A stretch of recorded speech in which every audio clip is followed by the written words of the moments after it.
ಎಲ್ಲ ನನ್ನ ಆತ್ಮೀಯ ಸ್ಪರ್ಧಾ ಮಿತ್ರರಿಗೆ ಮಿಸ್ಟರ್ ಎ ಹರೀಶ್ 1432 ಯೂಟ್ಯೂಬ್ ಚಾನಲ್ಗೆ ಸ್ವಾಗತವನ್ನು ಬಯಸ್ತಿದ್ದೀನಿ. ಇನ್ನು ಯಾರೆಲ್ಲ ನನ್ನ ಯೂಟ್ಯೂಬ್ ಚಾನಲನ್ನು ಸಬ್ಸ್ಕ್ರೈಬ್ ಮಾಡ್ಕೊಳ್ಳಿಲ್ಲ ಸಬ್ಸ್ಕ್ರೈಬ್ ಮಾಡ್ಕೊಳ್ಳಿ. ಹಾಗೆ ಮೇಲೆ ಕಾಣುವ ಬೆಲ್ ಬಟನನ್ನು ಪ್ರೆಸ್ ಮಾಡಿ. ಯಾಕಂದರೆ ನಾನು ಮಾಡೋ ನೋಟಿಫಿಕೇಷನ್ಸು ಸ್ಪರ್ಧಾತ್ಮಕ ಪರೀಕ್ಷೆಗೆ ಯಾರೆಲ್ಲ ತಯಾರಿ ನಡೆಸ್ತಾ ಇದ್ದೀರಾ ಅವರಿಗೆ ತುಂಬ ಯೂಸ್ಫುಲ್ ಆಗುತ್ತೆ. ಯಾವೆಲ್ಲ ನೋಟಿಫಿಕೇಷನ್ಸ್ ಆಗುತ್ತೆ, ಯಾವ್ಯಾವ ನೋಟಿಫಿಕೇಷನ್ಸ್ ಇನ್ನೂ ಎಷ್ಟೆಷ್ಟು ಖಾಲಿ ಇದೆ, ಸಂಪೂರ್ಣ ಮಾಹಿತಿಯನ್ನು ಕೊಡ್ತೀನಿ. ಆ ಕಾರಣದಿಂದ ನಿನ್ನೆ ಆ್ಯಕ್ಚುಲಿ ನಾನು ಎಸ್ ಡಿ ಎ ರಿಲೇಟೆಡ್ ಆಗಿ ನಿನ್ನೆ ಭಾನುವಾರ ನಡೆದಂಥ ಎಸ್ ಡಿ ಎ ರಿಲೇಟೆಡ್ ಪೇಪರಲ್ಲಿ ಹಿಸ್ಟ್ರಿಗೆ ಸಂಬಂಧಪಟ್ಟಂತೆ ಎಷ್ಟು ಕ್ವಶನ್ ಬಂದಿತ್ತು, 15 ಔಟ್ ಆಫ್ 15 ಕ್ವಶನ್ನು ಬಂದಿದೆ. ನಾನೇ ಬರೆದಿರುವ ಇಂಡಿಯನ್ ಹಿಸ್ಟ್ರಿ ಮಾಸ್ಟರ್ ಆಗಿರ್ಬೋದು, ಕರ್ನಾಟಕ ಹಿಸ್ಟ್ರಿ ಮಾಸ್ಟರ್ ಆಗಿರ್ಬೋದು, ಈ ಪುಸ್ತಕಗಳಲ್ಲಿ 15 ಪ್ರಶ್ನೆಗೆ 15 ಪ್ರಶ್ನೆಗಳನ್ನು ನಿನ್ನೆ ಎಕ್ಸ್ಪ್ಲೈನ್ ಮಾಡ್ತಾ ವಿತ್ ಪೇಜ್ ಸಮೇತ ಎಕ್ಸ್ಪ್ಲೈನ್ ಮಾಡ್ತಾ ಹೋಗಿದ್ದೀನಿ. ಸಾಕಷ್ಟು ಈ ಪುಸ್ತಕಗಳ ಬಗ್ಗೆ ಸ್ಪರ್ಧಾರ್ಥಿಗಳು ಮೆಚ್ಚುಗೆಯನ್ನು ಪಡಿಸಿದ್ದಾರೆ. ಹಾಗೆ ಕರ್ನಾಟಕದ ನಂಬರ್ 1 ಪುಸ್ತಕಗಳಾಗಿ ಹೊರಹೊಮ್ಮಿದ್ದಾವೆ. ಅದಕ್ಕೆ ಎಲ್ಲರಿಗೂ ಧನ್ಯವಾದಗಳನ್ನು ತಿಳಿಸ್ತಾ ಇದ್ದೀನಿ. ಏನಪ್ಪ ಇಂದಿನ ವಿಶೇಷತೆ, ನಾನು ಅಂದರೆ ಪ್ರೀವಿಯಸ್ ವಿಡಿಯೋದ ಬಗ್ಗೆ ಕನ್ನಡ ವ್ಯಾಕರಣ ಮತ್ತು ಕನ್ನಡ ಸಾಹಿತ್ಯ ಚರಿತ್ರೆ ಬಗ್ಗೆ ಎಕ್ಸ್ಪ್ಲನೇಷನ್ ಕೊಡ್ತೀನಿ ಅಂತ ಹೇಳಿದ್ದೆ. ಬಟ್ ಇವತ್ತು ಈ ಪುಸ್ತಕದ ಬಗ್ಗೆ ಎಕ್ಸ್ಪ್ಲನೇಷನ್ ಕೊಡಲ್ಲ, ನಾಳೆ ಕೊಡ್ತೀನಿ. ಯಾಕಂದರೆ ಇದರಲ್ಲಿ 35 ಮಾರ್ಕ್ಸ್ ಇರೋದರಿಂದ ಲೆಂತಿ ವಿಡಿಯೋ ಆಗುತ್ತೆ. ಅದಕ್ಕೆ ಕೂಲಂಕುಷವಾಗಿ ಅಧ್ಯಯನ ಮಾಡಿ ನಾನು ಕೊಡಬೇಕಾಗುತ್ತೆ. ಆ ಕಾರಣದಿಂದ ಈ ಪುಸ್ತಕದ ರಿಲೇಟೆಡ್ 35 ಕ್ವಶನ್ಗಳಿಗೆ ಸುಮಾರು ಒಂದು 99% ಕ್ವಶನ್ಸನ್ನು ಬಂದಿದೆ ಅಂತ ನನಗೆ ಅರಿವಾಗಿದೆ. ಇದನ್ನು ನಾಳೆ ವಿಡಿಯೋದಲ್ಲಿ ಎಕ್ಸ್ಪ್ಲೇನ್ ಮಾಡ್ತಾ ಹೋಗ್ತೀನಿ. ಏನಪ್ಪ ಇಂದಿನ ವಿಶೇಷತೆ ಏನು ಅಂದರೆ, ನಾನೇ ಬರೆದಿರುವ ಕರ್ನಾಟಕ ಜಿಯೋಗ್ರಫಿ ಆಗಿರಬಹುದು, ಹಾಗೆ ಜಿಯೋಗ್ರಫಿ ಆಗಿರಬಹುದು ಅಂದರೆ ಜಿಯೋ, ಈ 2 ಪುಸ್ತಕಗಳಲ್ಲಿ ನಾನು ನಿನ್ನೆನೇ ಹೇಳಿದ್ದೆ. ಆ್ಯಕ್ಚುಲಿ ನಾನು ಬರೆದಿರೋ ಪುಸ್ತಕಗಳು ಪುಸ್ತಕಗಳ ವೆಯ್ಟೇಜ್ ಆಗಿ ಯಾವ ರೀತಿ ಇದೆ ಅಂದರೆ 100ಕ್ಕೆ 99% ಉತ್ತರಗಳು ಸಿಗುತ್ತೆ ಅಂತ ನಿಮಗೆ ಮಾಹಿತಿ ಕೊಟ್ಟಿದ್ದೀನಿ. ಅದರ ರಿಲೇಟೆಡ್ ಆಗಿಯೇ ಇವತ್ತು ಜಿಯೋಗ್ರಫಿ ರಿಲೇಟೆಡ್ ಆಗಿ ನಿನ್ನೆ ನಡೆದಂಥ ಎಸ್ ಡಿ ಎ ಏನು ನಡೆದಿದ್ದಿಲ್ಲ ಆ ಪೇಪರಲ್ಲಿ ಜಿಯೋಗ್ರಫಿ ಸಂಬಂಧಪಟ್ಟಂತೆ ಯಾವ ಪ್ರಶ್ನೆಗಳು ಬಂದಿವೆ ಅಂತ ನಿಮಗೆ ತಿಳಿಸ್ಕೊಡ್ತಾ ಇದ್ದೀನಿ ಸ್ನೇಹಿತರೆ. ಓಕೆನಾ? ಈಗ ನೋಡೋಣ. ವರ್ಷನ್ ಕೋಡ್ ಹೇಳ್ತಾ ಹೋಗ್ತೀನಿ. ಇದು ಬಂದು ನೆನ್ನೆ ಪೇಪರೇ ಆ್ಯಕ್ಚುಲಿ B2. ಓಕೆನಾ? B2 ಕ್ವಶನ್ ಪೇಪರನ್ನು ಸಾಲ್ವ್ ಮಾಡ್ತಾ ಹೋಗೋಣ. ಅಕ್ಯುರಸಿ ಬಂದು 99% ನಿಮಗೆ ಎಲ್ಲ ನಾನು ಹೇಳ್ತಾ ಹೋಗ್ತೀನಿ. ನೋಡಿ ಕ್ವಶನ್ ನಂಬರ್ ನಿಮಗೆ 11, ವರ್ಷನ್ ಕೋಡ್ B2. ಈ ಕೆಳಗಿನವುಗಳಲ್ಲಿ ಸರಿಯಾದ ಜೋಡಿಗಳನ್ನು ಗುರುತಿಸಿ ಅಂತ ಕೇಳಿದ್ದಾನೆ. ಮ್ಯಾಚ್ ದ ಫಾಲೋಯಿಂಗ್ ಕೇಳಿದ್ದಾನೆ. ಒಂದು ಕಡೆ ವಿಭಾಗ ಕೇಳಿದ್ದಾನೆ, ಮತ್ತೊಂದು ಕಡೆ ತಾಲೂಕುಗಳನ್ನು ಕೇಳಿದ್ದಾನೆ. ಬೆಂಗಳೂರು ಅಂದರೆ ವಿಭಾಗ ಯಾವ ತಾಲೂಕು ಬರುತ್ತೆ ಅಂತ, ಬೆಳಗಾವಿ ಯಾವ ತಾಲೂಕು, ಮತ್ತು ಕಲಬುರಗಿ ಯಾವ ತಾಲೂಕು, ಹಾಗೆ ಮೈಸೂರು ಯಾವ ತಾಲೂಕು ಅಂತ ಕೇಳಿದ್ದಾನೆ. ಇಲ್ಲಿ ಆಪ್ಷನ್ ABCD 4 ಸರಿಯಾಗಿದೆ. ಓಕೆನಾ? ಇದು ಯಾವುದೇ ಪುಸ್ತಕದಲ್ಲಿ ತಾಲೂಕುಗಳನ್ನು ಮೆನ್ಷನ್ ಮಾಡಿಲ್ಲ, ವಿಭಾಗಗಳನ್ನು ಮೆನ್ಷನ್ ಮಾಡಿದರೆ ಎಲ್ಲ ಪುಸ್ತಕಗಳಲ್ಲೂ ಇದೆ. ನೀವು ಪೇಜ್ ನಂಬರ್ ನೋಡಬಹುದು. ಆ್ಯಕ್ಚುಲಿ ವಿಭಾಗಗಳು ಅಂತ ಇದೆಯಲ್ಲ, ಪೇಜ್ ನಂಬರ್ ನಿಮಗೆ ಇಲ್ಲೇ ತೋರಿಸ್ಬಿಡ್ತೀನಿ, ಒಂದೇ ನಿಮಿಷ. ಇಲ್ಲಿ ವಿಭಾಗಗಳಿದೆ. ಆ್ಯಕ್ಚುಲಿ ಪೇಜ್ ನಂಬರ್ ನಿಮಗೆ 10ರಲ್ಲಿ ವಿಭಾಗಗಳಿದೆ, ಬಟ್ ಯಾರೂ ತಾಲೂಕುಗಳನ್ನು ಮೆನ್ಷನ್ ಮಾಡಿಲ್ಲ. 31 ಜಿಲ್ಲೆಗಳನ್ನು ಮೆನ್ಷನ್ ಮಾಡಿದ್ದೀವಿ. ಇಲ್ಲಿ ಟೇಬಲ್ ನೋಡ್ಬೋದು. ಒಂದು ಕಡೆ ವಿಭಾಗಗಳು ಕೇಳಿದ್ದೀವಿ, ಇನ್ನೊಂದು ಕಡೆ ಬಂದು ಅದರ ಡಿಸ್ಟೆನ್ಸ್ ಎಷ್ಟಿದೆ ಅಂತ ನೋಡಿದ್ದೀವಿ. ಓಕೆನಾ? ಅಕ್ಯುರೇಟ್ ಬಂದು ಇಲ್ಲಿ ವಿಭಾಗಗಳನ್ನು ಮಾತ್ರ ಮೆನ್ಷನ್ ಮಾಡಿದ್ದೀನಿ, ಇಲ್ಲಿ ತಾಲೂಕುಗಳನ್ನು ಮೆನ್ಷನ್ ಮಾಡಲಿಲ್ಲ. ಪೇಜ್ ನಂಬರ್ ನಿಮಗೆ 10ರಲ್ಲಿ ನೋಡಬಹುದು. ಓಕೆನಾ? ಇದಕ್ಕೆ ABCD ಕರೆಕ್ಟಾಗಿದೆ. ಬೆಂಗಳೂರು ವಿಭಾಗ ಬಂದು ಚನ್ನಗಿರಿ ತಾಲೂಕು ಬರುತ್ತೆ, ಹಾಗೆ ಬೆಳಗಾವಿ ವಿಭಾಗ ಹೊನ್ನಾವರ ತಾಲೂಕು ಬರುತ್ತೆ, ಕಲಬುರಗಿ ಬಂದು ಮಸ್ಕಿ ಬರುತ್ತೆ, ಮೈಸೂರು ಬ್ರಹ್ಮಾವರ ಬರುತ್ತೆ. ಹಾಗೆ ಇನ್ನೊಂದು ಇಲ್ಲಿ ಕರೆಂಟ್ ಅಫೇರ್ಸ್ ರಿಲೇಟೆಡ್ ನೋಡೋಣ. 2025ರಲ್ಲಿ ಉಂಟಾದ ಈ ಕೆಳಕಂಡ ಚಂಡಮಾರುತಗಳನ್ನು ಪರಿಗಣಿಸಿ ಅಂತ ಕೇಳಿದ್ದಾರೆ. ಆವೋ, ಮೋಂತ, ಕ್ರೋಸ್, ದಿತ್ವ ಅಂತ ಕೇಳಿದ್ದಾರೆ. ಓಕೆನಾ? ಇಲ್ಲಿ AB, AD ಮತ್ತು BC ಮತ್ತು BD ಅಂತ ಆಪ್ಷನ್ಸ್ ಇದೆ. ಇಲ್ಲಿ ಆನ್ಸರ್ ಬಂದು 4. ಓಕೆನಾ? ಇದು ಬಂದು ಯಾವುದೇ ಪುಸ್ತಕದಲ್ಲಿ ಮೆನ್ಷನ್ ಮಾಡಲ್ಲ. ನೀವು ಕರೆಂಟ್ ಅಫೇರ್ಸ್ ರಿಲೇಟೆಡ್ ಮ್ಯಾಗ್ಝಿನ್ಗಳನ್ನು ಸ್ಟಡಿ ಮಾಡಿದಾಗ ನಿಮಗೆ ಸಿಗುತ್ತೆ. ಇದು ಜಿಯೋಗ್ರಫಿ ರಿಲೇಟೆಡ್ ಸಂಬಂಧಪಟ್ಟಂತೆ ಬರುತ್ತೆ. ಇದಕ್ಕೆ ನಿಮಗೆ ಬಂದು ಮೋಂತ ಮತ್ತು ದಿತ್ವ ಕರೆಕ್ಟ್ ಆನ್ಸರು. ಇದನ್ನು ನೀವು ನೋಡಬಹುದು. ಮುಂದಿನ ಪ್ರಶ್ನೆಗೆ ಹೋಗೋಣ. 14ನೇ ಪ್ರಶ್ನೆಗೆ ಹೋಗೋಣ. ಕರ್ನಾಟಕದ ಆರ್ಥಿಕತೆಗೆ ಸಂಬಂಧಿಸಿದಂತೆ ಈ ಕೆಳಗಿನ ಹೇಳಿಕೆಗಳನ್ನು ಪರಿಗಣಿಸಿ ಅಂತ ಹೇಳಿದೆ. ಇದು ಪೇಜ್ ನಂಬರ್ ಕರ್ನಾಟಕ ಜಿಯೋಗ್ರಫಿಯಲ್ಲಿ 246 ಪೇಜ್ ನಂಬರ್. ಇಲ್ಲಿ ನಿಮಗೆ ಪೇಜ್ ನಂಬರ್ 246ರಲ್ಲಿ ಜನಸಾಂದ್ರತೆ ಮತ್ತು ಗ್ರಾಮೀಣ ಮತ್ತು ನಗರ ವಲಸೆ ಅಂತ ಇದೆ. ಪೇಜ್ ನಂಬರಲ್ಲಿ ನಿಮಗೆ ಇಲ್ಲಿ ಆನ್ಸರ್ ಸಿಗುತ್ತೆ. ಇಲ್ಲಿ A ಮತ್ತು B ಎರಡೂ ಸರಿಯಾಗಿದೆ. ಆನ್ಸರ್ ಕ್ವಶನ್ ಓದ್ತೀನಿ ನೋಡಿ. 2011ರ ಜನಗಣತಿಯ ಪ್ರಕಾರ ಕರ್ನಾಟಕದ ಗ್ರಾಮೀಣ ಜನಸಂಖ್ಯೆಯ ಶೇಕಡಾವಾರು ಪ್ರಮಾಣ ಭಾರತದ ಮಟ್ಟಕ್ಕಿಂತ ಕಡಿಮೆ ಇದೆ. ಓಕೆ, ಕರೆಕ್ಟ್ ಇದೆ. 2011ರ ಜನಗಣತಿಯಂತೆ ಕರ್ನಾಟಕದಲ್ಲಿ ಕೊಡಗು ಮತ್ತು ಉತ್ತರ ಕನ್ನಡ ಜಿಲ್ಲೆಗಳು ಅತಿ ಕಡಿಮೆ ಜನಸಾಂದ್ರತೆಯನ್ನು ಹೊಂದಿದೆ. ಕರೆಕ್ಟ್ ಇದೆ. ಅದಕ್ಕೆ ನೀವು ಪೇಜ್ ನಂಬರ್ 246ರಲ್ಲಿ ಕರ್ನಾಟಕ ಜಿಯೋಗ್ರಫಿಯಲ್ಲಿ ನೀವು ನೋಡಬಹುದು. ನಾನು ಪುಟ ಸಂಖ್ಯೆ ಹೇಳ್ತಾ ಇದ್ದೀನಿ, PDF ಹಾಕೋಕ್ಕಾಗಲ್ಲ ಅಂತ ಹೇಳ್ತಾ ಇದ್ದೀನಿ. ಬಿಕಾಸ್ ಯಾಕಂದರೆ ಈಗ KEA ಯಾವ ರೀತಿ ಕ್ವಶನ್ ಕೇಳ್ತಾ ಇದೆಯಂದರೆ ಒಂದು 5-6 ಚಾಪ್ಟರ್ದು ಕ್ವಶನನ್ನು ತೆಗೆದು ಒಂದಂದರೆ ಇನ್ಕ್ಲೂಡ್ ಮಾಡಿ ಹಾಕಿರ್ತಾನೆ. ಆ ಕಾರಣದಿಂದ ಹಾಕಕ್ಕೆ ಬರೋದಿಲ್ಲ. ಎಲ್ಲರೂ ಸ್ಪರ್ಧಾರ್ಥಿಗಳು PDF ಕಳಿಸಿ ಸರ್ ಅಂತ ಹೇಳ್ತಾ ಇದ್ದಾರೆ. PDF ಈಗ ನಾನು ಹಾಕೋದಕ್ಕಾಗೋದಿಲ್ಲ ಅಂತ ಪದೇ ಪದೇ ಹೇಳ್ತಾ ಇದ್ದೀನಿ. ಯಾರೆಲ್ಲ ಪುಸ್ತಕ ತೊಗೊಂಡು ನೋಡಿ ಅಂತ ಹೇಳ್ತಾ ಇದ್ದೀನಿ. ಮುಂದಿನ ಕ್ವಶನ್ಗೆ ಹೋಗೋಣ. ಮುಂದಿನ ಕ್ವಶನ್ನು ಪೇಜ್ ನಂಬರ್ 81. ಓಕೆನಾ? ಇಲ್ಲಿ ನೋಡಿ, ನಾನೇ ಬರೆದಿರುವ ಜಿಯೋಗ್ರಫಿಯಲ್ಲಿ ಪೇಜ್ ನಂಬರ್ 81ರಲ್ಲಿ. ಓಕೆನಾ? ಇಲ್ಲಿ ನೋಡೋಣ, ಕ್ವಶನ್ ಏನಿದೆ ಅಂದರೆ, ನದಿಗಳು ತಮ್ಮ ಮುಖ್ಯ ನದಿಗಳನ್ನು ಸೇರುವ ಮಾನದಂಡಗಳನ್ನು ಆಧರಿಸಿ ಈ ಕೆಳಗಿನ ಯಾವ ಕ್ರಮಾನುಗತವು ಸರಿಯಾಗಿದೆ ಅಂತ ಕ್ವಶನ್ ಕೇಳಿದೆ. ಆಪ್ಷನ್ ಎ ಕರೆಕ್ಟ್ ಆಗಿದೆ. ಓಕೆನಾ? ಇಲ್ಲಿ ಪೇಜ್ ನಂಬರ್ 81ರಲ್ಲಿ ನೀವು ನೋಡಬಹುದು. ಪೇಜ್ ನಂಬರ್ 81 ಜೀಲಂ, ಚೀನಾಬ್, ಸಟ್ಲೇಜ್ ಮತ್ತು ಸಿಂಧು. ಓಕೆನಾ? ಇಲ್ಲಿ ನೋಡಿ, ರಿವರ್ ಮ್ಯಾಪ್ ಇದೆಯಲ್ಲ, ಈ ರಿವರ್ ಮ್ಯಾಪ್ ಕೆಳಗಡೆ ಎಕ್ಸ್ಪ್ಲನೇಷನ್ ಕೊಟ್ಟಿದ್ದೀನಿ. ಓಕೆನಾ? ಆನ್ಸರ್ ಬಂದು ಜೀಲಂ, ಚೀನಾಬ್, ಸಟ್ಲೇಜ್, ಸಿಂಧು ಮಾನದಂಡಗಳನ್ನು ಆಧರಿಸಿ ಕ್ರಮಾನುಗತವಾಗಿ ಸರಿಯಾಗಿದೆ ಅಂತ ಕ್ವಶನ್ ಕೇಳಿದ್ದಾನೆ. ಇಲ್ಲಿ 4 ಆಪ್ಷನ್ಸ್ ಇದೆ. ಡಿಫ್ರೆಂಟ್ ನದಿಗಳನ್ನು ಕೇಳಿದ್ದಾನೆ. ಅಂದರೆ ಇಂಟರ್ಚೇಂಜ್ ಮಾಡಿದ್ದಾನೆ. ಸೇಮ್ ನದಿಗಳೇ ಸಿಂಧು ನದಿಯ 5 ನದಿಗಳು ಉಪನದಿಗಳಿದೆಯಲ್ಲ, ಆ 5 ನದಿಯ ಉಪನದಿಗಳನ್ನು ಮಾತ್ರ ಕೇಳಿದ್ದಾನೆ. ಅಲ್ಲಿ ಇಂಟರ್ಚೇಂಜ್ ಮಾಡಿದ್ದಾನೆ, ಯಾವುದಾದ್ರ ನಂತರ ಯಾವುದು ಅಂತ ಕ್ರಮಾನುಗತವಾಗಿ ಸರಿಯಾದ ಕ್ರಮವಾಗಿ ಬರೆಯಿರಿ ಅಂತ ಕೇಳಿದ್ದಾನೆ. ಅದಕ್ಕೆ ಆನ್ಸರ್ ಬಂದು A correct answer. Jhelum, Chenab, Sutlej, Sindhu ಇವು 4 ಕರೆಕ್ಟ್ ಆನ್ಸರ್ ಇದೆ. ಓಕೆನಾ? ಮುಂದಿನ ಪ್ರಶ್ನೆ ನೋಡೋಣ. ಇದು ಕರೆಂಟ್ ಅಫೇರ್ಸ್ ರಿಲೇಟೆಡು, ಆದರೂ ಮೆನ್ಷನ್ ಮಾಡ್ತಾ ಹೋಗಿದ್ದೀನಿ. ನಿಮಗೆ ಪೇಜ್ ನಂಬರ್ ಬಂದು ಇದರಲ್ಲಿ 149ರಿಂದ 153. ನಿಮ್ಗೆ ಹೇಳ್ತಾ ಇದ್ದೀನಿ, ರಾಮ್ಸರ್ ತಾಣಗಳು ಅಂತ ಕೇಳಿದ್ದೀನಿ. ಇದು ನಾನು ಬರೆದಿರೋದು ಯಾವ ರೀತಿ ಇದೆ ಅಂದರೆ ಪ್ರಿಲಿಮ್ಸ್ ಕಮ್ ಮೇನ್ಸ್ ಓರಿಯೆಂಟೆಡ್ ಇದೆ. ನಿಮಗೆ UPSC ಆಗಿರ್ಬೋದು, KPSC ಆಗಿರ್ಬೋದು, ಆಗುವ KA ನಡೆಸುವಂತಹ ಎಲ್ಲ ಎಕ್ಸಾಮ್ಗೂ 99% ನಾನು ಅಕ್ಯುರಸಿಯನ್ನು ಕೊಡ್ತೀನಿ. ಎಲ್ಲ ಕ್ವಶನ್ಸ್ಗೂ ನಿಮಗೆ ಸಿಗುತ್ತೆ. ತುಂಬ ವೆಯ್ಟೇಜ್ ಇದೆ, ತುಂಬ ವರ್ತ್ ಇದೆ. ಅದಕ್ಕೆ ಕರ್ನಾಟಕದ ಎಲ್ಲ ಸ್ಪರ್ಧಾರ್ಥಿಗಳು ತುಂಬ ಮೆಚ್ಚುಗೆಯನ್ನು ವ್ಯಕ್ತಪಡಿಸಿದ್ದಾರೆ. ಇಲ್ಲಿ ರಾಮ್ಸರ್ ತಾಣಗಳ ಬಗ್ಗೆ ನಾನು ಪ್ರತಿಯೊಂದು ಎಕ್ಸ್ಪ್ಲನೇಷನ್ ಕೊಡ್ತಾ ಹೋಗಿದ್ದೀನಿ. ಯಾವೆಲ್ಲ ರಾಮ್ಸರ್ ಕರ್ನಾಟಕದಲ್ಲಿದ್ದಾವೆ, ಯಾವ್ಯಾವ ರಾಜ್ಯದಲ್ಲಿ ಹೈಯೆಸ್ಟ್ ಇದ್ದಾವೆ, ಪ್ರತಿಯೊಂದೂ ಯಾವ ದೇಶ ಅಡಾಪ್ಟ್ ಮಾಡ್ಕೊಂಡು ಇದು ರಾಮ್ಸರ್ ಸೈಟ್ಸ್ ಎಲ್ಲಿಂದ ಪ್ರತಿಯೊಂದು ಏನು ರಾಮ್ಸರ್ ಸೈಟ್ಸ್ ಅಂದರೆ ಏನು ಎಲ್ಲ ಎಕ್ಸ್ಪ್ಲನೇಷನ್ ಕೊಟ್ಟಿದ್ದೀನಿ. ನೋಡೋಣ, ಕ್ವಶನ್ ಓದ್ತೀನಿ, ಆಮೇಲೆ ನಿಮ್ಗೆ ಆನ್ಸರ್ ಹೇಳ್ತಾ ಹೋಗ್ತೀನಿ. ಡಿಸೆಂಬರ್ 2025ರಂತೆ ಭಾರತ ಮತ್ತು ಕರ್ನಾಟಕ ರಾಜ್ಯದಲ್ಲಿರುವ ರಾಮ್ಸರ್ ತಾಣಗಳು ಒಟ್ಟು ಸಂಖ್ಯೆಯ ಕ್ರಮಾನುಗತವಾಗಿ ಅಂತ ಬರೀರಿ ಅಂತ ಕೇಳಿದ್ದಾನೆ. ಇಲ್ಲಿ 96 ಮತ್ತು 4 ಅಂತ ಆನ್ಸರು. ಕರ್ನಾಟಕದಲ್ಲಿ 4 ಇದೆ ಟೋಟಲ್ಲು, ಮತ್ತು ಭಾರತದಲ್ಲಿ 96 ಇದೆ. 96 ರಾಮ್ಸರ್ ಸೈಟ್ ಇದೆ. ಇಲ್ಲಿ ನೋಡಿ, ಜೌಗು ಪ್ರದೇಶಗಳು ಮತ್ತು ರಾಮ್ಸರ್ ಸಮಾವೇಶ ಅಂತ ಕೇಳಿದ್ದೀನಿ. ಟೋಟಲ್ ಭಾರತದಲ್ಲಿ ಎಷ್ಟು ರಾಜ್ಯಗಳಿದೆಯಲ್ಲ ಅಷ್ಟು ರಾಜ್ಯಗಳಲ್ಲಿ 96 ಅನ್ನು ಮೆನ್ಷನ್ ಮಾಡಿದ್ದೀನಿ. ಕೆಲವೊಂದು ಈಗ ರೀಸೆಂಟ್ ಆಗಿದೆ, ಅದನ್ನು ನೀವು ಬರ್ಕೊಳ್ಳಿ. ಯಾರೆಲ್ಲ ಪುಸ್ತಕ ತೊಗೊಂಡಿದ್ದಿಲ್ಲ ಆ ಪುಸ್ತಕದಲ್ಲಿ ಮೆನ್ಷನ್ ಮಾಡ್ಕೊಳ್ಳಿ. ಹಾಗೆ ನೋಡಿ, ಈಗ ಒಟ್ಟು ಬಂದು 96 ಇಲ್ಲಿ ನಾನು ಮೆನ್ಷನ್ ಮಾಡಿದ್ದೀನಿ. ನಾನು ನೋಟ್ ಮಾಡಿದ್ದೀನಿ, ಅಲ್ಲೇ ಸ್ಟಿಕ್ಕಿ ಪ್ಯಾಡ್ ಅಂಟಿಸಿದ್ದೀನಿ. ಓಕೆನಾ? ಭಾರತದಲ್ಲಿ 96 ಜೌಗು ಪ್ರದೇಶಗಳಿವೆ. ಹೈಯೆಸ್ಟ್ ಬಂದು ತಮಿಳುನಾಡು ಹೊಂದಿದೆ. ಓಕೆನಾ? ಆ ಕಾರಣದಿಂದ ನಮ್ಮ ಕರ್ನಾಟಕ ನೋಡಿ, ಕರ್ನಾಟಕದ ರಾಮ್ಸರ್ ತಾಣಗಳೆಂದರೆ ರಂಗನತಿಟ್ಟು, ಶಿವಮೊಗ್ಗ, ಅಘನಾಶಿನಿ ನದಿಮುಖಜ ಭೂಮಿ, ಉತ್ತರ ಕನ್ನಡ, ಮಾಗಡಿ ಕೆರೆ ಸಂರಕ್ಷಣಾ ಮೀಸಲು ಗದಗ, ಅಂಕಸಮುದ್ರ ಪಕ್ಷಿ ಸಂರಕ್ಷಣಾ ಮೀಸಲು ವಿಜಯನಗರ. ಓಕೆನಾ? Page number 153. 149ರಿಂದ 153 ತನಕ ರಾಮ್ಸರ್ ಸೈಟ್ ವಿತ್ ಮ್ಯಾಪ್ ಹಾಕಿದ್ದೀನಿ, ವಿತ್ ಟೇಬಲ್ ಸಮೇತ ಹಾಕಿದ್ದೀನಿ. ಓಕೆನಾ? ಯಾವ್ಯಾವ ಸ್ಟೇಟಲ್ಲಿ ಎಷ್ಟೆಷ್ಟಿದೆ ಏನು ಮತ್ತು ಯಾವ ದೇಶ ಅಂತ ಸಂಪೂರ್ಣವಾಗಿದೆ, ಮಾಹಿತಿಯನ್ನು ತಿಳ್ಕೊಬಹುದು ನೀವು. ನೆಕ್ಸ್ಟ್ ನೋಡೋಣ, 23ನೇ ಕ್ವಶನ್ ನೋಡೋಣ. ಅಂದರೆ ಮ್ಯಾಚ್ ದ ಫಾಲೋಯಿಂಗ್ ಕೇಳಿದ್ದಾನೆ. ಇಲ್ಲಿ ಏನು ಕೇಳಿದ್ದಾನೆ, ಇದು ಎನ್ವಿರಾನ್ಮೆಂಟ್ ರಿಲೇಟೆಡು ಬರುತ್ತೆ ಮತ್ತು ಜಿಯೋಗ್ರಫಿ ರಿಲೇಟೆಡು ಬರುತ್ತೆ.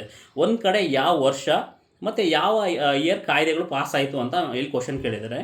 ಇದಕ್ಕೆ ಆಪ್ಷನ್ ಎ ಕರೆಕ್ಟ್ ಇದೆ. ಪರಿಸರ ಸಂರಕ್ಷಣಾ ಕಾಯ್ದೆ ಬಂದು 1896. ವಾಯುಮಾಲಿನ್ಯ ನಿಯಂತ್ರಣ ಕಾಯ್ದೆ ಬಂದು 1881. ಜಲಮಾಲಿನ್ಯ ಕಾಯ್ದೆ ಬಂದು 1974 ಹಾಗೂ ಮ್ಯಾಂಟ್ರಿಯಲ್ ಒಪ್ಪಂದ ಬಂದು 1882. 1989 ಅಂತ ಇದೆ. ಬಟ್ ಇದು ಎನ್ವಿರಾನ್ಮೆಂಟ್ ರಿಲೇಟೆಡ್ ಕ್ವಶನ್ ಆಗುತ್ತೆ, ಹಾಗೆ ಜಿಯೋಗ್ರಫಿ ರಿಲೇಟೆಡ್ ಕ್ವಶನ್ ಆಗುತ್ತೆ, ಹಾಗೆ ಕರೆಂಟ್ ಅಫೇರ್ಸ್ ರಿಲೇಟೆಡ್ ಕ್ವಶನ್ನು ಆಗುತ್ತೆ. ಮುಂದಿನ ಪ್ರಶ್ನೆ ನೋಡೋಣ.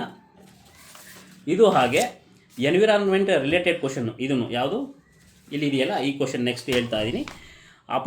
ಅಪಾಯಕ್ಕೊಳಗಾಗುವ ಸಂಭವವಿರುವ ಅಂದರೆ ಎಂಡೇಂಜರ್ಸ್ ಅಂದರೆ ಭಯದಲ್ಲಿರುವ, ಅದರ ಥ್ರೆಟನ್ಡ್ ಅಳಿವಿನಂಚಿನಲ್ಲಿರುವ ವಲ್ನೆರಬಲ್ ಜೀವಿಗಳ ದತ್ತಾಂಶವನ್ನು ಪ್ರಕಟಿಸುವ ಸಂಸ್ಥೆ ಯಾವುದು ಅಂತ IUCN ಅಂದ್ಬಿಟ್ಟು. ಇದು ಎನ್ವಿರಾನ್ಮೆಂಟ್ ಕ್ವಶನ್ನು, ಹಾಗೆ ನಮ್ಮ ಜಿಯೋಗ್ರಫಿ ರಿಲೇಟೆಡ್ ಕ್ವಶನ್ನು ಆಗುತ್ತೆ. ಇನ್ನೂ ಒಂದು ಕ್ವಶನ್, ಇದು ಕರ್ನಾಟಕದ ಒಂದು ಕರೆಂಟ್ ಅಫೇರ್ಸ್ ಆಗುತ್ತೆ. ಯಾರು ಕರ್ನಾಟಕದ ಅರಣ್ಯದ ವಿಶ್ವಕೋಶ ಎಂದು ಪ್ರಸಿದ್ಧರಾಗಿದ್ದಂದರೆ ಇವರು ತುಳಸಿ ಗೌಡ. ಇವರು ಪದ್ಮಶ್ರೀ ಪ್ರಶಸ್ತಿಯನ್ನು ತೊಗೊಂಡಿದ್ದಾರೆ. ಇವರು ಹಾಲಕ್ಕಿ ಬುಡಕಟ್ಟಿಗೆ, ಈಗ ಈ ರೀತಿ ಕೇಳಿದರೆ ಇವರು ಯಾವ ಬುಡಕಟ್ಟಿಗೆ ಸೇರಿದ್ದಾರೆ ಅಂತ ಮುಂದೆ ಕ್ವಶನ್ ಕೇಳಬಹುದು. ಇವರು ಹಾಲಕ್ಕಿ ಬುಡಕಟ್ಟು. ಯಾಕಂದರೆ ಇವರು ಪರಿಸರದ ಮೇಲಿನ ಹೆಚ್ಚಿನ ಕಾಳಜಿಯನ್ನು ವಹಿಸಿರ್ತಾರೆ, ಅದಕ್ಕೆ ಇವರು ಪದ್ಮಶ್ರೀ ಪ್ರಶಸ್ತಿಯನ್ನು ಪಡ್ಕೊಳ್ತಾರೆ. ಓಕೆನಾ. ಇದಕ್ಕೆ ಆನ್ಸರ್ ಬಂದು ತುಳಸಿ ಗೌಡ. ಮುಂದಿನ ಪ್ರಶ್ನೆ ನೋಡೋಣ. ಹಾಗೆ ಇದು ನೋಡಿ, very very difficult question actually. ಎಸ್ ಡಿಗೆ ಈ ರೀತಿ ಕೇಳೋದು ನನಗಂತೂ ತುಂಬ ಏನಪ್ಪ KE ಈ ರೀತಿ ಎಲ್ಲ ಕ್ವಶನ್ಸ್ ಕೇಳ್ತಾ ಇದೆ ಅಂತ. ಮ್ಯಾಚ್ ದ ಫಾಲೋಯಿಂಗ್ ಕೇಳಿದರೆ, ಒಂದು ಕಡೆ ಸರೋವರ ಕೇಳಿದರೆ, ಒಂದು ಕಡೆ ರಾಜ್ಯ ಕೇಳಿದ್ದಾರೆ. ಓಕೆನಾ. ಇಲ್ಲಿ ಫತೇಹ್ ಸಾಗರ್ ಅಂದ್ಬಿಟ್ಟು ರಾಜಸ್ಥಾನದಲ್ಲಿ, ಫತೇಹ್ ಸಾಗರ ಸರೋವರ ಬಂದು ರಾಜಸ್ಥಾನದಲ್ಲಿದೆ. ನಾಕೋ ಸರೋವರ ಬಂದು ಹಿಮಾಚಲ್ ಪ್ರದೇಶದಲ್ಲಿ, ಕೇಚಿಯೋಪಲರಿ ಸರೋವರ ಬಂದು ಸಿಕ್ಕಿಮಲ್ಲಿದೆ, ಭೀಮ್ತಾಲ್ ಸರೋವರ ಬಂದು ಉತ್ತರಾಖಂಡದಲ್ಲಿದೆ. ಓಕೆನಾ. ಇದು ಪುಸ್ತಕದಲ್ಲಿದೆ. ನಾನು ಹೇಳ್ತಾ ಇದ್ದೀನಿ 99% ಆಕ್ಯುರಸಿ ಕೊಡ್ತೀನಿ ನನ್ನ ಪುಸ್ತಕಗಳಿಂದ ಅಂತ ಹೇಳ್ತಾ ಇದ್ದೀನಿ. ಓಕೆನಾ. ಆ ಕಾರಣ ಇದು ಬಂದಿಲ್ಲ ನನ್ನ ಪುಸ್ತಕದಲ್ಲಿ. ಒಂದು ಕ್ವಶನ್ ಬಿಟ್ಟಿದ್ದೀನಿ. ಓಕೆ.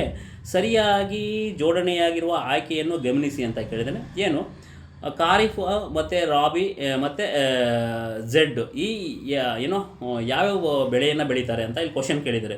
ಖಾರಿಫಲ್ಲಿ ಯಾವುದು ಮತ್ತು ರಾಬಿಯಲ್ಲಿ ಯಾವುದು, ಹಾಗೆ ಝೆಡ್ ಅಂದರೆ ನಮ್ಮ ಬೇಸಿಗೆ ಕಾಲದಲ್ಲಿ ಬೆಳೆಯುವ ಇದೆಯಲ್ಲ, ತರಕಾರಿಗಳಾಗಿರ್ಬೋದು, ಬೇಳೆಗಳಾಗಿರ್ಬೋದು, ಇವೆಲ್ಲ ಯಾವ್ಯಾವ್ದು ಬರುತ್ತೆ ಅಂತ ಇಲ್ಲಿ ಕ್ವಶನ್ ಆಗಿದೆ. ಅಂದರೆ ಆರ್ಡ್ರ್ ಪ್ರಕಾರ ಬರೀರಿ ಅಂತ ಮೆನ್ಷನ್ ಮಾಡಿದ್ದಾನೆ. ಇದು ಪೇಜ್ ನಂಬರ್ 189ರಿಂದ 190, 189, 190 ಅದು ಇದ್ದೀನಿ. ಅದನ್ನು ಟೇಬಲ್ ಹಾಕಿದ್ದೀನಿ, ತೋರಿಸ್ತೀನಿ ನಿಮಗೆ. ಪೇಜ್ ನಂಬರ್ ಬಂದು 189. ಇಲ್ಲಿ ಟೇಬಲ್ ಹಾಕಿದ್ದೀನಿ ನೋಡಿ, ಎಲ್ಲರೂ ಕಾಣಿಸ್ತಿರ್ಬೋದು. ಇಲ್ಲಿ ಟೇಬಲ್ ಹಾಕಿದ್ದೀನಿ. ಏನಂತ ಟೇಬಲ್ ಹಾಕಿದ್ದೀನಿ ಅಂದರೆ, ಮುಂಗಾರು ಅಥವಾ ಖಾರಿಫ್ ಬೆಳೆಗಳು ಅಥವಾ ಧಾನ್ಯಗಳು, ಹಿಂಗಾರು ಅಥವಾ ರಾಬಿ ಬೆಳೆಗಳು ಅಥವಾ ಧಾನ್ಯಗಳು, ಹಾಗೆ ಬೇಸಿಗೆ ಅಥವಾ ಜೆಟ್ ಬೆಳೆಗಳು ಅಥವಾ ಧಾನ್ಯಗಳು. ಇಲ್ಲಿ ನೀಟಾಗಿ ಮೆನ್ಷನ್ ಮಾಡಿದ್ದೀನಿ. ಇದಕ್ಕೆ ಆನ್ಸರ್ ಕರೆಕ್ಟ್ ಆಗಿರೋದು ಎ, ಖಾರಿಫ್ ಭತ್ತ, ರಾಬಿ ಗೋಧಿ, ಝೆಡ್ ಅಥವಾ ಝೈಡ್ ಅಂತ ಕರೀತಾರೆ ತರಕಾರಿಗಳು. ಇಲ್ಲಿ ರಾಬಿ ಅಂದರೆ ಖಾರಿಫಲ್ಲಿ ಯಾವೆಲ್ಲ ಬೆಳೆಗಳನ್ನು ಬೆಳೀತಾರೆ, ರಾಬಿಯಲ್ಲಿ ಯಾವೆಲ್ಲ ಬೆಳೆಗಳು ಬೆಳೀತಾರೆ, ಹಾಗೆ ಝೆಡ್ ಇಲ್ಲಿ ನೋಡಿ ಫುಲ್ ಟೇಬಲ್ ಇದೆ. ಈ ಟೇಬಲಲ್ಲಿ ಮೆನ್ಷನ್ ಮಾಡಿ ನೀವು ನೋಡ್ತಾ ಇರ್ಬೋದು. ಟೇಬಲಲ್ಲಿ 189, 190ರಲ್ಲಿ ನಿಮಗೆ ಸಂಪೂರ್ಣವಾದ ಮಾಹಿತಿ ಸಿಗುತ್ತೆ. ಆನ್ಸರ್ ನಿಮಗೆ ಯಾವುದು ಎ ಆನ್ಸರ್. ಮುಂದಿನ ಪ್ರಶ್ನೆ ನೋಡೋಣ. ಹಾಗೆ 52 ಇದು ಮ್ಯಾಚ್ ದ ಫಾಲೋಯಿಂಗ್ ಕೇಳಿದ್ದಾನೆ. ಒಂದು ಕಡೆ ಏನು ಮಿನರಲ್ಸ್ ಅಂದರೆ ಲೈಕ್ ತಾಮ್ರ ಆಗಿರ್ಬೋದು, ಮ್ಯಾಂಗನೀಸು, ಕಬ್ಬಿಣ, ಅದಿರು, ಲಿಗ್ನೈಟ್ ಅಂತ ಕೇಳಿದ್ದಾನೆ. ಇನ್ನೊಂದು ಕಡೆ ಬಂದು ಅದರ ಪ್ಲೇಸಸ್ ಕೇಳಿದ್ದಾನೆ. ನಿಮಗೆ ಪೇಜ್ ನಂಬರ್ 277 277 ಮತ್ತು 276. ಸುಂದರ್ಗಢ್ ಬಂದು ಕಬ್ಬಿಣದ ಅದಿರು. ಓಕೆನಾ. ನೈವೇಲಿ ಬಂದು ಲಿಗ್ನೈಟು, ಬಾಲ್ಘಾಟ್ ಬಂದು ಮ್ಯಾಂಗನೀಸು, ಚಾಂದ್ಮಾರಿ ಬಂದು ತಾಮ್ರ. ಇಲ್ಲಿ ನಾನು ಏನು ಕೇಳಿದ್ದೀನಲ್ವ ನಿಮಗೆ ಪೇಜ್ ನಂಬರ್ 276ರಲ್ಲಿ. ಓಕೆನಾ. ಇಲ್ಲಿ 76ರಲ್ಲಿ ನೋಡಿ, ಇಲ್ಲಿ ಮೆನ್ಷನ್ ಮಾಡ್ತಾ ಹೋಗಿದ್ದೀನಿ. ಪ್ರತಿಯೊಂದು ನಿಮ್ಗೆ ಇಲ್ಲಿ ಸಿಗುತ್ತೆ. ಅದಿರುಗಳು ಇದೆಯಲ್ಲ, ಈ ಅದಿರುಗಳು ಚಾಪ್ಟ್ರಲ್ಲಿ ನಿಮ್ಗೆ ಎಂಟೈರು ಯಾವ್ಯಾವುದು ಏನಕ್ಕೆ ಸಂಬಂಧಪಟ್ಟಿದ್ದು, ತಾಮ್ರ ಎಲ್ಲಿ ಹೆಚ್ಚಾಗಿ ಸಿಗುತ್ತೆ, ಹಾಗೆ ಮ್ಯಾಂಗನೀಸ್ ಹೆಚ್ಚಾಗಿ ಎಲ್ಲಿ ಸಿಗುತ್ತೆ, ಹಾಗೆ ಕಬ್ಬಿಣದ ಅದಿರು ಎಲ್ಲಿ ಸಿಗುತ್ತೆ, ಪ್ರತಿಯೊಂದು ಜಿಲ್ಲೆಗಳನ್ನು ಮೆನ್ಷನ್ ಮಾಡಿದ್ದೀನಿ. ಇಲ್ಲಿ ಕರೆಕ್ಟಾಗಿ ನಿಮ್ಗೆ ಆನ್ಸರ್ ಸಿಗುತ್ತೆ. ನೀವು ನೋಡ್ಬೋದು ಪೇಜ್ ನಂಬರ್ 279 ಮತ್ತು 277. ಓಕೆನಾ. 2 ಪೇಜಲ್ಲಿ ಸಂಪೂರ್ಣ ಮಾಹಿತಿ ಸಿಗುತ್ತೆ, ನೀವು ನೋಡ್ಬೋದು. ಇದಕ್ಕೆ ಆನ್ಸರ್ ಬಂದು ಎ ಕರೆಕ್ಟ್ ಆನ್ಸರ್. ಹಾಗೆ ಇನ್ನೂ ಒಂದು ನೋಡೋಣ. ಈಗ ನಮ್ಮ ಕರ್ನಾಟಕದ ರಿಲೇಟೆಡ್ ನೋಡೋಣ. ನಾನು ಕರ್ನಾಟಕ ಜಿಯೋಗ್ರಫಿ ತೋರಿಸ್ತಾ ಇದ್ದೀನಿ. ಪೇಜ್ ನಂಬರ್ 15 ಮತ್ತು 16. Page number 15, 11ರಿಂದ 15. ಓಕೆನಾ. ಇಲ್ಲಿ ನೋಡಿ, ಕರ್ನಾಟಕದ ಭೂಸ್ವರೂಪಗಳು ಅಂತ ಇದೆಯಲ್ಲ, ಈ ಚಾಪ್ಟ್ರಲ್ಲಿ ನಿಮಗೆ ಇದಕ್ಕೆ ಆನ್ಸರ್ ಸಿಗುತ್ತೆ. ಹೇಳಿಕೆಗಳನ್ನು ಕೊಟ್ಟಿದ್ದಾರೆ. ಹೇಳಿಕೆಗಳನ್ನು ಕೊಟ್ಟು ನಿಮಗೆ ಯಾವ ಹೇಳಿಕೆ ಸರಿಯಾಗಿದೆ ಅಂತ ಕ್ವಶನ್ ಕೇಳಿದ್ದಾನೆ. ಮುಳ್ಳಯ್ಯನಗಿರಿಯನ್ನು ಹಿಂದೆ ಚಂದ್ರದ್ರೋಣ ಪರ್ವತ ಎಂದು ಕರೆಯುತ್ತಿದ್ದರು. ಕರೆಕ್ಟಾಗಿದೆ. ಮುಳ್ಳಯ್ಯನಗಿರಿ ಕರ್ನಾಟಕ ಎರಡನೇ ಇಲ್ಲ, ಇದು ಕರ್ನಾಟಕದ ಅತ್ಯುನ್ನತ ಶಿಖರ ಆಗಿದೆ, ಮೊದಲನೇ ಶಿಖರ. ಹಾಗೆ ಕರಾವಳಿ ಮೈದಾನವನ್ನು ಹೊರತುಪಡಿಸಿ ಶಿವಮೊಗ್ಗ ಜಿಲ್ಲೆಯ ಭೀಮೇಶ್ವರ ಕಣಿವೆಯು ಕರ್ನಾಟಕದ ಅತ್ಯಂತ ಕಡಿಮೆ ಎತ್ತರ ಪ್ರದೇಶವಾಗಿದೆ. ಕರೆಕ್ಟಾಗಿದೆ. ಇಲ್ಲಿ ಆನ್ಸರ್ ಬಂದು ಎ ಮತ್ತು ಸಿ ಕರೆಕ್ಟಾಗಿದೆ. ಸಿ ಇಲ್ಲಿ ನೀವು ನೋಡ್ಬೋದು, ಇಲ್ಲೇ ಇದೆ ಆನ್ಸರು. ಮುಳ್ಳಯ್ಯನಗಿರಿ ಅಥವಾ ಚಂದ್ರದ್ರೋಣ ಪರ್ವತ ಅಂತ ಕರೀತಾರೆ. ಓಕೆನಾ, ಇಲ್ಲಿ ಆನ್ಸರ್ ಇದೆ. ಆಮೇಲೆ ಮುಳ್ಳಯ್ಯನಗಿರಿ ಇದಕ್ಕೂ ಟೇಬಲ್ ಎಲ್ಲ ಹಾಕಿದ್ದೀನಿ. ಆ್ಯಕ್ಚುಲಿ ಟೇಬಲ್ ಹಾಕಿ ನೋಡಿ, ಟೇಬಲಲ್ಲಿ ಯಾವುದು ಅತ್ಯಂತ ದೊಡ್ಡ ಶಿಖರ ಮತ್ತು ನಿಮಗೆ ಏರಿಕೆ ಕ್ರಮದಲ್ಲಿ ಬರೀರಿ ಅಥವಾ ಇಳಿಕೆ ಕ್ರಮದಲ್ಲಿ ಬರೀರಿ ಅಂತ ಕೇಳಬಹುದು ಮುಂದಿನ ಎಕ್ಸಾಮ್ಸಲ್ಲಿ. ಈ ಟೇಬಲನ್ನು ನೋಡಿಕೊಂಡ್ರೆ ನಿಮಗೆ ಪ್ರತಿಯೊಂದು ಸಿಗುತ್ತೆ. ನೆಕ್ಸ್ಟ್ ಹಾಗೆ ನೋಡೋಣ, ಇದು match the following next question ಇದೆ. ಇದಕ್ಕೆ ಬಂದು ಎ ಮತ್ತು ಬಿ ಆನ್ಸರು ನೋಡಿ. ಒಂದು ಕಡೆ ನದಿಗಳು ಕೇಳಿದರೆ, ಒಂದು ಕಡೆ ಜಲಪಾತಗಳನ್ನು ಕೇಳಿದ್ದಾರೆ. ಇದಕ್ಕೂ ಪೇಜ್ ನಂಬರ್ 24ರಲ್ಲಿ ಸಂಪೂರ್ಣವಾಗಿ ಟೇಬಲ್ಲೇ ಕೊಟ್ಬಿಟ್ಟಿದ್ದೀನಿ ನಿಮಗೆ. ಸಿ, ಒಂದು ಕಡೆ ನದಿಗಳು, ಒಂದು ಕಡೆಗೆ ಜಲಪಾತಗಳು, ಒಂದು ಕಡೆ ಯಾವ ಜಿಲ್ಲೆಯಲ್ಲಿದೆ ಅಂತ ಮೆನ್ಷನ್ ಮಾಡಿದ್ದೀನಿ. ಇದಕ್ಕೆ ಘಟಪ್ರಭಾ ಗೋಕಾಕ್ ಕರೆಕ್ಟ್ ಇದೆ. ಓಕೆನಾ. ಮಹದಾಯಿ ಕಳಸ, ಗಂಗಾವಳಿ ಅಲ್ಲಿ ಬಂದು ಬೆಡ್ತಿ ಬರಬೇಕಾಗಿತ್ತು, ಉಂಚಳ್ಳಿ ಅಂತ ಕೊಟ್ಟಿದ್ದಾನೆ. ಅಘನಾಶಿನಿ ಬಂದು ಇಲ್ಲಿ ಏನು ಕೇಳಿದ್ದಾನೆ ಅಂದರೆ ಅಘನಾಶಿನಿ ಕೇಳಿದಾನಲ್ವಾ, ಇಲ್ಲಿದೆ, ನಿಮ್ಗೆ ನೋಡ್ಬೋದು ಪ್ರತಿಯೊಂದಕ್ಕೂ ನೀವು ಇಲ್ಲಿದೆ. ಇದನ್ನು ನೋಡ್ಬೋದು. ಇಲ್ಲಿ ಹಬ್ಬಿ ಅಂತ ಕೊಟ್ಟಿದ್ದಾನೆ, ಅದು ಕಾವೇರಿ ಬರಬೇಕಾಗಿತ್ತು. ಆ್ಯಕ್ಚುಲಿ ಅದು ತಪ್ಪು ಕೊಟ್ಟಿದ್ದಾನೆ. ಓಕೆನಾ, ನೋಡ್ಬೋದು. ಇದು ಈ ಟೇಬಲ್ ನೋಡಿದ್ರೆ ನಿಮಗೆ ಸಂಪೂರ್ಣ ಮಾಹಿತಿ ಸಿಗುತ್ತೆ. ಹಾಗೆ ಮುಂದಿನ ಪ್ರಶ್ನೆ ನೋಡೋಣ. ಪೇಜ್ ನಂಬರ್ ಇದು ಸೇಮ್ ಇದೇ ಬುಕ್ಕಲ್ಲಿ ಪೇಜ್ ನಂಬರ್ 17 ಮತ್ತು 18 ಇಲ್ಲಿದೆ ನೋಡಿ. ಇಲ್ಲಿ ದ್ವೀಪಗಳು ಮೆನ್ಷನ್ ಮಾಡ್ತಾ ಹೋಗಿದ್ದೀನಿ, ವಿತ್ ಚಿತ್ರಗಳನ್ನು ಹಾಕಿದ್ದೀನಿ, ಪ್ರತಿಯೊಂದು ಮೆನ್ಷನ್ ಮಾಡ್ತಾ ಹೋಗಿದ್ದೀನಿ. ಕರ್ನಾಟಕದಲ್ಲಿರೋ ದ್ವೀಪಗಳು ಮತ್ತು ಜಿಲ್ಲೆಗಳು ಅಂತ ಕೇಳಿದ್ದಾನೆ. ಎ ಮತ್ತು ಸಿ ಕರೆಕ್ಟ್ ಆನ್ಸರು. ಕೊಕೊನಟ್ ದ್ವೀಪ ಉಡುಪಿ. ಓಕೆನಾ. ನೆಕ್ಸ್ಟ್ ಬಂದು ಕರುಂಗುಡ ದ್ವೀಪ ಒಂದು ಉತ್ತರ ಕರ್ನಾಟಕ ಇದೆ. ಅಂಜುದೀವ ದ್ವೀಪ ಒಂದು ದಕ್ಷಿಣ ಕನ್ನಡ ಇದೆ, ಅದು ರಾಂಗ್ ಇದೆ. ಬಟ್ ಇಲ್ಲಿ ನೀವು ನೋಡಿದ್ದೀನಿ ಮತ್ತು ಇಲ್ಲಿ ಮೆನ್ಷನ್ ಮಾಡಿದ್ದೀನಿ ನಿಮಗೆ ಪ್ರತಿಯೊಂದು ದ್ವೀಪಗಳು ಯಾವ್ಯಾವ ದ್ವೀಪಕ್ಕೆ ಏನೇನು ಕರೀತಾರೆ, ಆ ದ್ವೀಪದ ವಿಶೇಷತೆ ಏನು, ಮತ್ತು ಯಾವೆಲ್ಲ ದ್ವೀಪಗಳು ಬರುತ್ತೆ ಅಂದ್ಬಿಟ್ಟು ನಿಮಗೆ ಪ್ರತಿಯೊಂದು ನೋಡಿ ಇಲ್ಲಿ ಟೇಬಲಲ್ಲಿ ಕೊಟ್ಟಿದ್ದೀನಿ. ನೋಡಿ, ಪ್ರಮುಖ ಬೀಚ್ಗಳಂತಲೂ ಟೇಬಲ್ ಕೊಟ್ಟಿದ್ದೀನಿ, ವಿತ್ ಮ್ಯಾಪ್ ಕೊಟ್ಟಿದ್ದೀನಿ, ಪ್ರತಿಯೊಂದು ಟೇಬಲ್ ಕೊಡ್ತಾ ಹೋಗಿದ್ದೀನಿ, ನೀವು ನೋಡಬಹುದು. ಹಾಗೆ ಪೇಜ್ ನಂಬರ್ 75. ಓಕೆನಾ. ಯಾವುದು ಇಲ್ಲಿ 2 ಕ್ವಶನ್ ಸಿಗುತ್ತೆ. ಪೇಜ್ ನಂಬರ್ 75 ಮತ್ತು 77ರಲ್ಲಿ ಜಿಯೋ, ನಾನೇ ಬರೆದಿರೋ ಪುಸ್ತಕ ಇದು ಜಿಯೋ. ಇದರಲ್ಲಿ ಪೇಜ್ ನಂಬರ್ ನಿಮಗೆ ಕ್ವಶನ್ ನೋಡೋಣ ಏನಂತ ಇದೆ ಅಂದರೆ 75 ಪೇಜ್ ನಂಬರ್. ಇಲ್ಲಿದೆ 75 ಪೇಜು. ಇಲ್ಲಿ ನಮಗೆ ಮೋಡಗಳ ರಿಲೇಟೆಡ್ ಕೇಳಿದ್ದಾರೆ. ಕೆಳಗಿನವುಗಳ ಮೋಡಗಳ ಕ್ರಮವನ್ನು ಅವುಗಳ ಎತ್ತರಕ್ಕೆ ಅನುಗುಣವಾಗಿ ಬರೆಯಿರಿ ಅಂತ ಕ್ವಶನ್ ಕೇಳಿದ್ದೇನೆ. ಇಲ್ಲಿ ಆನ್ಸರ್ ಬಂದು DBCA. ಓಕೆನಾ. ಫಸ್ಟ್ ಬಂದು ವೃಷ್ಟಿ ಪದರದ ಮೋಡಗಳು, ಆಮೇಲೆ ಬಿ ಉನ್ನತ ಪದರದ ಮೋಡಗಳು, ಹಾಗೆ ಸಿ ಹಿಮಪದರದ ಮೋಡಗಳು, ಹಾಗೆ ಎ ಬಂದು ಹಿಮಕಣ ಮೋಡಗಳು ಅಂತ ಇದೆ. ಸಿ ಇಲ್ಲಿ ಕ್ಲೌಡ್ಸ್ ಅಂತ ಕೊಟ್ಟಿದ್ದೀನಿ. ಇಲ್ಲಿ ಮೋಡಗಳು ಅಂತ ಇದೆ, ಯಾವ್ಯಾವ ಮೋಡಗಳು ಏನು ಅಂತ ಪ್ರತಿಯೊಂದು 77 ಮತ್ತು 75ರಲ್ಲಿ ಮೆನ್ಷನ್ ಮಾಡಿದ್ದೀನಿ ನೋಡಿ, ಪ್ರತಿಯೊಂದು ಇದೆ. ಓಕೆನಾ. ಇದನ್ನು ನೀವು ನೋಡ್ಬೋದು, ಕಾಣ್ತಿದೆಯಾ. ಮುಂದಿನ ಪ್ರಶ್ನೆ ನೋಡೋಣ. ಹಾಗೆ ಪೇಜ್ ನಂಬರ್ 77ರಲ್ಲಿ ಅದೇ ರೀತಿ ತೇವಾಂಶವನ್ನು ಅಳೆಯಲು ಬಳಸುವ ಉಪಕರಣ. ಬಟ್ ಇದು ಸೈನ್ಸ್ ರಿಲೇಟೆಡು ಆಗುತ್ತೆ, ಇದು ಜಿಯೋಗ್ರಫಿ ರಿಲೇಟೆಡ್ ಇಲ್ಲಿ ಮೆನ್ಷನ್ ಮಾಡ್ತಾ ಹೋಗಿದ್ದೀನಿ ನೋಡಿ. ಹೈಗ್ರೋಮೀಟರ್, ತೇವಾಂಶವನ್ನು ಅಳೆಯುವ ಮಾಪನ ಯಾವುದು ಅಂತ ಇಲ್ಲಿ ಮೆನ್ಷನ್ ಮಾಡಿದ್ದೀನಿ, ಹೈಗ್ರೋಮೀಟರ್ ಅಂತ ಇದೆ ಆನ್ಸರು. ಇದನ್ನು ನೋಡಬಹುದು, ಪೇಜ್ ನಂಬರ್ 77ರಲ್ಲಿದೆ. ಆಗಿನ ಮುಂದಿನ ಪ್ರಶ್ನೆ, ಈ ಕೆಳಗಿನ ಯಾವ ಬುಡಕಟ್ಟು ಭಾರತದಲ್ಲಿ ಅತಿ ಹೆಚ್ಚು ವ್ಯಾಪಕವನ್ನು ಹರಡಿದೆ ಅಂದರೆ ಗೋಂಡ್ ಬುಡಕಟ್ಟು ಅತಿ ಹೆಚ್ಚು ವ್ಯಾಪಕವನ್ನು ಹರಡಿದೆ. ಮತ್ತು ಇನ್ನೊಂದು ನೋಡೋಣ, ಇದು ನಮ್ಮ ಕೋಆಪ್ರೇಟಿವ್ ಸೆಕ್ಟರ್ ರಿಲೇಟೆಡ್ ಆಗಿ ಮುಂದಿನ ದಿನಗಳಲ್ಲಿ ಕೋಆಪ್ರೇಟಿವ್ ಪುಸ್ತಕನೂ ಬರುತ್ತೆ. ಈಗ ಸ್ವಲ್ಪ ಇದಕ್ಕೆ ಹೆಚ್ಚು ಒತ್ತು ಕೊಡ್ತಾ ಇದ್ದೀನಿ, ಕಾನ್ಸ್ಟಿಟ್ಯೂಷನ್ ಬರೀತಾ ಇದ್ದೀನಿ, ಮುಂದೆ ನೋಡೋಣ. KMFಗೆ ಸಂಬಂಧಿಸಿದಂತೆ ಈ ಕೆಳಗಿನ ಯಾವ ಹೇಳಿಕೆಗಳು ಸರಿಯಾಗಿದೆ ಅಂತ. ಇಲ್ಲಿ 3 ಹೇಳಿಕೆಗಳು ಕರ್ನಾಟಕ ಜಿಯೋಗ್ರಫಿ. ಓಕೆನಾ. 164 ಪೇಜ್ ನಂಬರ್ ಕರ್ನಾಟಕ ಜಿಯೋಗ್ರಫಿಯಲ್ಲಿ 164ರಲ್ಲಿದೆ. ತೋರಿಸ್ತೀನಿ ಅದನ್ನು ನಿಮಗೆ ನೋಡಿ. ಇಲ್ಲಿ ಕ್ಷೀರೋದ್ಯಮ ಅಂತ ಇದೆಯಾ, ಇಲ್ಲಿ ಕರ್ನಾಟಕ ಅಂದರೆ KMF ರಿಲೇಟೆಡ್ ನಾನು ಇಲ್ಲಿ ಎಕ್ಸ್ಪ್ಲೇನ್ ಮಾಡ್ತಾ ಹೋಗಿದ್ದೀನಿ ಫುಲ್ಲು. ಶ್ವೇತಕ್ರಾಂತಿ ಇದೆಯಲ್ಲ, ಇಲ್ಲಿ ಕರ್ನಾಟಕಕ್ಕೆ ಸಂಬಂಧಪಟ್ಟಂತೆ ಎಲ್ಲ ಇನ್ಫಾರ್ಮೇಷನನ್ನು ಮೆನ್ಷನ್ ಮಾಡ್ತಾ ಹೋಗಿದ್ದೀನಿ, ಎಲ್ಲಿ ಏನು ಆಗಿದೆ ಅಂದ್ಬಿಟ್ಟು. ಇದು ನೋಡ್ಬೋದು ಪೇಜ್ ನಂಬರ್ 164. ಇಲ್ಲಿ ABC ಕರೆಕ್ಟ್ ಆನ್ಸರ್ ಇದೆ, 3 ಕರೆಕ್ಟ್ ಇದೆ. ಮುಂದಿನ ಪ್ರಶ್ನೆ ನೋಡೋಣ. ಇನ್ನೊಂದು 2 ಕ್ವಶನ್ ಇರಬಹುದು. ಆಯಿತು, ಮುಗೀತು, ಅಷ್ಟೇ ಕ್ವಶನ್ಸ್ ಇದೆ. ಆಲ್ಮೋಸ್ಟ್ 99% ಎಲ್ಲ ಕ್ವಶನ್ಸನ್ನು ಪುಸ್ತಕದಿಂದ ಬಂದಿದೆ. ನಾನೇನು ನಿಮಗೆ ಸ್ಟೂಡೆಂಟ್ಸ್ ಹೇಳ್ತಾ ಇರ್ತಾರೆ ಸರ್ ಪಿ ಡಿ ಎಫ್ ಹಾಕಿ ಅಂತ. ಅಲ್ಲ, 5-6 ಪೇಜ್ ಪುಟದಲ್ಲಿ ಒಂದೊಂದು ಕ್ವಶನ್ ತೆಗಿತಾ ಇದ್ದೇನೆ ಈಗ, ಓಕೆನಾ. ಇದೇ ಜಿಯೋಗ್ರಫಿ ರಿಲೇಟೆಡ್ ಇವತ್ತು ಪುಸ್ತಕಗಳು ಏನೋ ಅಕ್ಯುರೇಟ್ ಬಂದು ನಿಮಗೆ 99% ಇದೆ, ಓಕೆನಾ. ನಾನು ಬರೆದಿರೋ ಜಿಯೋಗ್ರಫಿ ಆಗಿರಬಹುದು, ಹಾಗೆ ಮತ್ತು ಈ ಇಂಡಿಯನ್ ಹಿಸ್ಟ್ರಿ ಹಾಗೂ ಮತ್ತು ಕರ್ನಾಟಕ ಹಿಸ್ಟ್ರಿ ಆಗಿರಬಹುದು, ಹಾಗೆ ಕನ್ನಡ ವ್ಯಾಕರಣ ಮತ್ತು ಕನ್ನಡ ಸಾಹಿತ್ಯ ಚರಿತ್ರೆ. ನಾನು ಬರೆದಿರೋ ಈ 5 ಪುಸ್ತಕಗಳಿದೆಯಲ್ಲ, ನಿಮ್ಗೆ ತೋರಿಸ್ಬಿಡ್ತೀನಿ. 5 ಪುಸ್ತಕಗಳು ನೀವು ನಂಬ್ತಿರೋ ಬಿಡ್ತಿರೋ ಗೊತ್ತಿಲ್ಲ. FDA ಮತ್ತು ಈಗೇನು 708 ಪೋಸ್ಟು ಮತ್ತು 708 ಪೋಸ್ಟ್ FDA ಆಗಿರ್ಬೋದು, SDA ಆಗಿರ್ಬೋದು, 60ಕ್ಕಿಂತ ಹೆಚ್ಚು ಆನ್ಸರ್ ಸಿಗುತ್ತೆ ನಿಮಗೆ. ಇದು ವಾಸ್ತವತೆ ಹೇಳ್ತಾ ಇದ್ದೀನಿ. ನೀವು ಬೇಕಿದ್ರೆ ತೊಗೊಂಡು ಯಾರೆಲ್ಲ ಪುಸ್ತಕವನ್ನು ಪರ್ಚೇಸ್ ಮಾಡಿಲ್ಲ ನೋಡಬಹುದು. ಮಿಸ್ಗೈಡ್ ಅಂತೂ ಮಾಡ್ತಿಲ್ಲ, ನಾನು ಡೈರೆಕ್ಟಾಗಿ ಹೇಳ್ತಾ ಇದ್ದೀನಿ.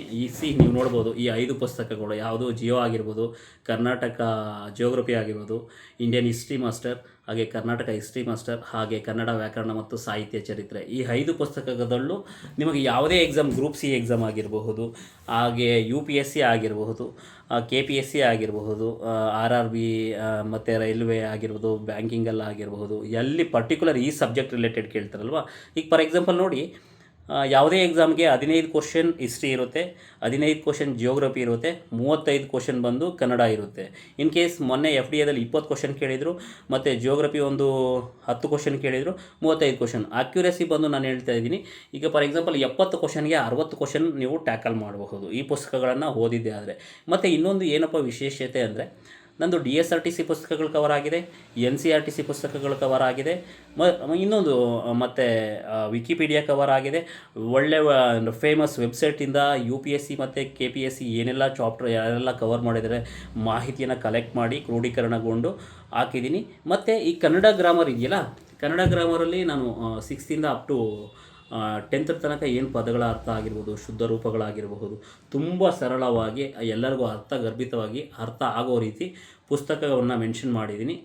ಮತ್ತು ಇನ್ನೂ ಒಂದು ಏನಪ್ಪ ಅಂದರೆ, ಇನ್ನೂ ಯಾರೆಲ್ಲ ನನ್ನ ಯೂಟ್ಯೂಬ್ ಚಾನಲನ್ನು ಸಬ್ಸ್ಕ್ರೈಬ್ ಮಾಡ್ಕೊಂಡಿಲ್ಲ, ಯಾಕೆ ನಾನು ಹೇಳ್ತಾ ಇದ್ದೀನಿ ಪದೇ ಪದೇ ನನ್ನ ಯೂಟ್ಯೂಬ್ ಚಾನಲ್ ಸಬ್ಸ್ಕ್ರೈಬ್ ಮಾಡ್ಕೊಳ್ಳಿ ಅಂತ ಹೇಳಿದ್ರೆ, ಬಿಕಾಸ್ ಮುಂದಿನ ದಿನಗಳಲ್ಲಿ ಈಗ KPSC FDA SDA ಏನು ಕಾಲ್ ಮಾಡಿದ್ರೆ ನಿಮಗೆ ಕಮ್ಯುನಿಕೇಷನ್ ಪೇಪರ್ ರಿಲೇಟೆಡ್ 100 ಮಾರ್ಕ್ಸ್ ಇರುತ್ತೆ. ಈಗ ನೋಡ್ತಾ ಇದ್ದೀರಾ ನೀವು, ಮೊದಲು ಒಂದು ಸಂಧಿಯನ್ನು ಕೇಳಿ ಇದು ಯಾವ ಸಂಧಿ ಅಂತ ಬರ್ತಿದ್ರು. ನೆನ್ನೆ ಕ್ವಶನ್ ಪೇಪರ್ ನೋಡಿದಿರಲ್ಲ, ಒಂದೇ ಸಂಧಿಯಲ್ಲಿ 4 ಆಪ್ಷನ್ ಕೊಟ್ಟಿರ್ತಾನೆ, ಒಂದು ಮಿಸ್ ಮ್ಯಾಚ್ ಮಾಡಿರ್ತಾನೆ, ಯಾವುದಲ್ಲ ಅಂತ. ಆ ರೀತಿ ನಿಮಗೆ ತುಂಬ ಡಿಫಿಕಲ್ಟಾಗಿ ಇನ್ ಡೆಪ್ತಾಗಿ ಕೇಳ್ತಾರೆ ಅನ್ನೋ ಕಾರಣದಿಂದ ನಾನು ಕ್ಲಾಸಸ್ಸನ್ನು ಸ್ಟಾರ್ಟ್ ಮಾಡಬೇಕು ಅಂತ ಮಾಡ್ತಾಯಿದ್ದೀನಿ. ಇನ್ನೂ ಪ್ಲ್ಯಾನ್ ಮಾಡ್ಕೊಂಡಿಲ್ಲ, ಯಾವಾಗ ಮಾಡ್ತೀನಿ ಅಂತ ನನಗಿನ್ನೂ ಎಕ್ಸಾಕ್ಟ್ ಮಾಹಿತಿ ನಾನು ನಿಮ್ಗೆ ತಿಳಿಸ್ತೀನಿ, ಯಾವಾಗ ಏನು ಅಂತ ಪ್ರತಿಯೊಂದು ಮಾಹಿತಿಯನ್ನು ತಿಳಿಸ್ತೀನಿ. ಇನ್ನೂ ಯಾರೆಲ್ಲ ನನ್ನ ಮಿಸ್ಟರ್ AJ ಹರೀಶ್ 1432 ಯೂಟ್ಯೂಬ್ ಚಾನಲನ್ನು ಸಬ್ಸ್ಕ್ರೈಬ್ ಮಾಡ್ಕೊಂಡಿಲ್ಲ, ಸಬ್ಸ್ಕ್ರೈಬ್ ಮಾಡ್ಕೊಳ್ಳಿ ಅಂತ ಹೇಳ್ತಾ ಇಂದಿನ ವಿಡಿಯೋ ಮುಗಿಸ್ತಾ ಇದ್ದೀನಿ. ನಾಳೆ ನಿಮ್ಮ ಮುಂದೆ ಕನ್ನಡ ವ್ಯಾಕರಣಕ್ಕೆ ಸಂಬಂಧಿಸಿದಂತಹ ವಿಷಯದ ಬಗ್ಗೆ ಚರ್ಚೆ ಮಾಡೋದಕ್ಕೆ ಬರ್ತಾ ಇದ್ದೀನಿ. ಎಲ್ಲರಿಗೂ ಧನ್ಯವಾದಗಳು.